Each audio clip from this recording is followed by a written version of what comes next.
चौधरी साहब गांव के मुखिया थे और उनका बेटा विशाल मुंबई से इंजीनियरिंग करके लौटा था। पूरे गांव में उसके स्वागत की धूम थी। देखो सुखपुरा वालों, मेरा बेटा इंजीनियर है, इंजीनियर। अब गांव की तकदीर बदलेगी। अरे अरे अरे चौधरी साहब की जय, जय चौधरी साहब की जय। पापा, मैं ऐप बनाऊंगा, सारी समस्याएं खत्म करूंगा। भैया, गाय चोरी की समस्या का भी ऐप है क्या? हाँ भाई, जीपीएस चिप लगाओ गाय पर। बेटा, हमें तो बरसात चाहिए, क्या ऐप बादल लाएगा? बुआ जी, वेदर एप्लीकेशन है मेरे पास। बेटा, बादल ऐप से नहीं आसमान से आते हैं। अरे चुप, इन अनपढ़ों को क्या समझ। चौधरी साहब अपने बेटे की तारीफ कर रहे थे। भीड़ के एक कोने में रामू चुपचाप खड़ा सब देख रहा था। वो सीधा साधा किसान था जिसे दिखावा पसंद नहीं था। मुखिया जी, एक बात बताओ। अरे रामू, तू किसान है, तुझे क्या? जी, बस ये पूछना है कि विशाल क्या करेगा? बादलों को नोटिस भेजेगा?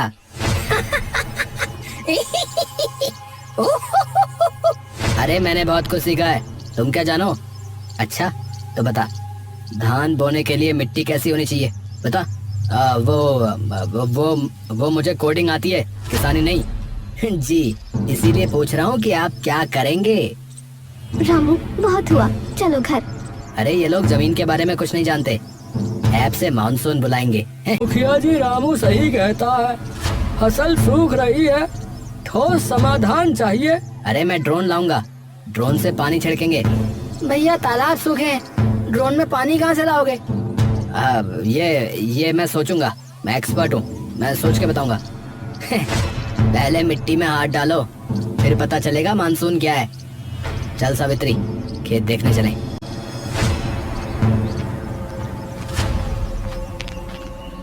मुखिया का चेहरा लाल था और विशाल अपनी इज्जत बचाने में लगा था।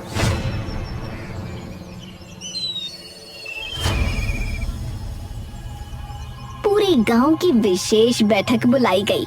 मुखिया के हाथ में मौसम विभाग की रिपोर्ट थी। चौपाल में सन्नाटा पसरा हुआ था। अरे सुनो सब, मौसम विभाग ने चेतावनी जारी की है, इस बार भारी बारिश होगी। क्या क्या कह रहे हैं मुखिया जी? भारी बारिश है? भारी बारिश? अरे हाँ भाई हाँ, नदी खतरे के निशान को पार कर सकती है और सुना है बाढ़ आ सकती है। बेटा, ये वैसी बाढ़ तो नहीं जैसी 40 साल पहले आई थी, तब तो पूरा गांव बह गया था। दादी, अब वो जमाना नहीं है, अब इंजीनियर है हमारे पास। मुखिया जी अब क्या होगा? हमारी फसलें पहले सूख गई थी, अब बाढ़। यह बहुत गंभीर मामला है, हमें तुरंत कोई कदम उठाना चाहिए। अरे रुको रुको, घबराने की कोई बात नहीं है। अरे क्या कह रहा हो साल भैया, क्या करोगे तुम? है क्या करोगे? अरे मैं बहुत कुछ जानता हूँ और मेरे पास समाधान है। क्या है वो समाधान, बताओ। अरे है कुछ, बाद में बताऊंगा, मुझे एक काम है, मैं आता हूँ। रामू, कहाँ जा रहे हो? तालाब देखने। वहाँ का भूगोल ठीक नहीं लग रहा। पर बारिश होने वाली है। इसीलिए तो जा रहा हूँ, जब बारिश हो तभी पानी का रास्ता समझ आता है। रामू पंचायत से निकलकर सीधा पुराने तालाब की ओर चला गया। वो काफी देर तक नालियों, मिट्टी से भरे पानी के रास्तों और गांव के भूगोल को ध्यान से समझता रहा। देख, ये नाली बंद हो गई है, अगर यहीं से पानी रुका तो पूरा गांव डूब जाएगा। तो क्या करना चाहिए? पहले इसे खोलना होगा, फिर पुराने रास्ते को साफ करना होगा, पर अब देर हो गई लगता है। कुछ ही घंटों बाद आसमान ने अपना रंग बदल लिया। पहले हल्की फुहारें पड़ी, फिर देखते ही देखते बादलों ने पूरे सुखपुरा को अपने आगोश में ले लिया।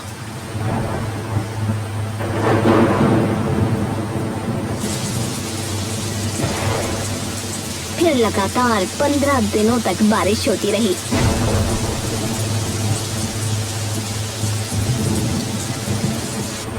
अरे भगवान, बारिश तो थमने का नाम ही नहीं ले रही। मेरी कोठी में पानी घुस गया है बेटा, क्या होगा? ए दादी, ऊपर चलो, नीचे मत रहो। अरे भैया, हमारी फसलें तो पूरी तरह से डूब गई, अब क्या खाएंगे? अरे मेरे घर की दीवार में दरार आ गई है भैया, लगता है गिर ना जाए। बच्चे स्कूल नहीं जा पा रहे, सारे रास्ते पानी से भर गए। मच्छरों का आतंक बढ़ता जा रहा है, मलेरिया और डेंगू फैल सकता है, सावधानी बरतो। डॉक्टर साहब, मेरे बच्चे को बुखार है, कुछ करिए डॉक्टर साहब। हालात बिगड़ते देख लोग एक बार फिर चौपाल पहुंच गए। मुखिया गंभीर चेहरा बनाकर सबकी बातें सुन रहे थे। अरे सुनो सब, इस बाढ़ से बचने का सबसे टिकाऊ और सबसे सस्ता समाधान जो भी बताएगा उसे 5 लाख रुपए और पूरे गांव के रक्षक की उपाधि दी जाएगी, समझे? हैं? 5 लाख?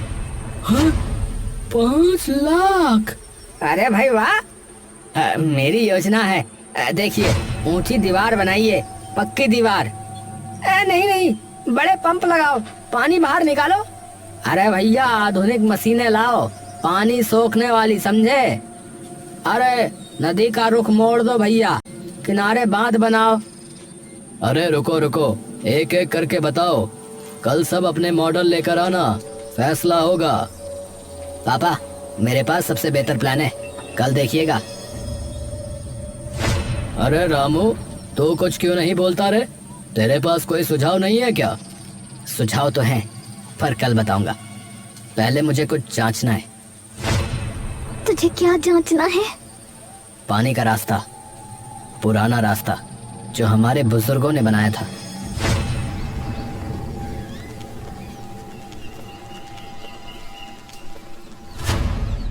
पंचायत में सभी अपने अपने मॉडल लेकर पहुँचे। किसी ने नक्शे बनाए थे, किसी ने लकड़ी के छोटे छोटे मॉडल तैयार किए थे।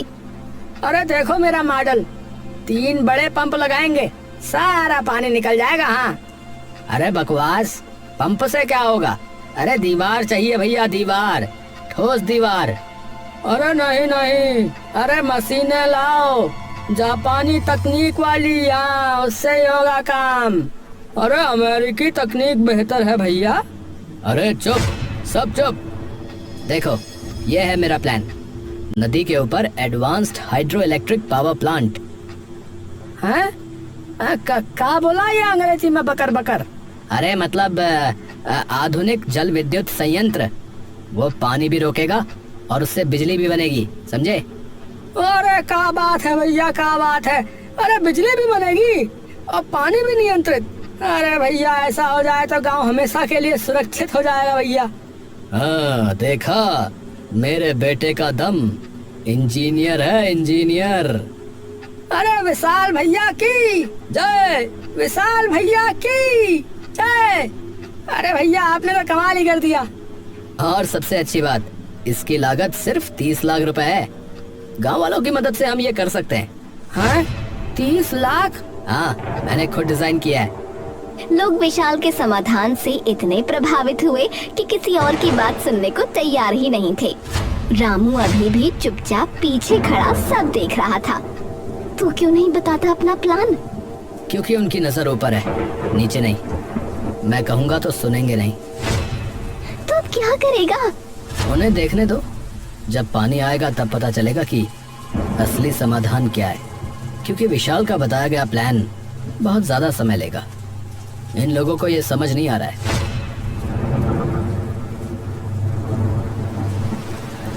उसी रात मूसलाधार बारिश के बीच गांव के पूर्वी छोर पर एक पुराना मकान अचानक भरभरा कर गिर पड़ा। उसमें रहने वाली एक बुजुर्ग महिला और उसका पोता मलबे में दब गए। अरे अरे भैया, अरे मकान गिर गया हो, अरे कोई बचाओ। अरे भैया, क्या होगा अब इसका? अरे जल्दी करो भैया, अरे जल्दी मलबा हटाओ, अरे लोग दब गए हैं। बचाओ, मेरा पोता, मेरा पोता। किसी तरह ग्रामीणों ने उन्हें मलबे से बाहर निकाला। बुजुर्ग महिला बुरी तरह घायल थी, हालांकि पोता सुरक्षित था। पूरा गांव डर से सहम गया। मेरा मकान, सारी उम्र की कमाई, सब खत्म हो गया। चिंता मत करिए, आप ठीक हो जाएंगी। पर रुकिए, आपका मकान तो पक्का था, फिर कैसे गिर गया? कुछ दिन पहले किसी ने मेरे घर की नींव के पास खुदाई की थी। मैंने समझा नाली साफ कर रहे हैं। खुदाई? किसने? अंधेरा था, पहचान नहीं पाई।